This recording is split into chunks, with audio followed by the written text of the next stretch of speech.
Sasa jiulize hapo hapo ulipo wewe. Ni Mtanzania gani ambaye ana ufugaji kama huu ambao tunauona kwa Chief Godlove? Ufugaji wa ng'ombe hawa ambao wana pembe kubwa. Ni Mtanzania gani tumemuona? Achana na Mtanzania. Kwa umri kama wake bado bwana mdogo tu. Ni nani umemuona ambaye anaweza kumiliki ng'ombe kama hawa 600?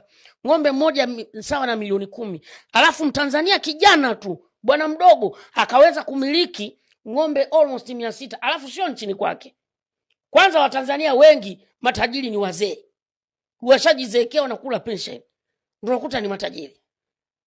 Ni adimu sana kukuta tajiri Afrika kwa umri wa Chief Godlove. Ni adimu. I think ndo kijana tajiri pekee Afrika.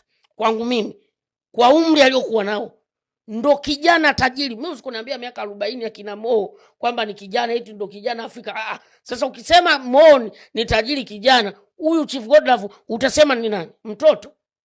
Ni kitu gani ambacho kinashindikana kwetu sisi wa Tanzania ama Afrika kupata tajiri akiwa kijana mwenye umri kama wa Chief Godlove? Ni kitu gani kinachoshindikana? Ni kwa nini Chief Godlove ameweza? Ni kwa nini sisi tumeshindwa? Yaani ni akili za kichovu na ni akili za kipumbavu. Badala umtafute Chief Godlove ukanae chini, ujue, ujifunze ni kwa nini yeye ameweza kuwa bilionea, ameweza kuwa tajiri akiwa na umri mdogo, bado bwana mdogo, bado kijana, akupe hata siri. Unachotokea kufanya ama tunachotokea kufanya sisi wa Tanzania, tunatakiwa kujivunia kuwa na kijana tajiri. Guys, mimi nataka niwaambie, sisi wa Tanzania tunapaswa kujivunia kuwa na kijana tajiri. Bado bwana mdogo afu ana fedha chafu. Ni sifa kwenye nchi. Ni sifa kwa Tanzania.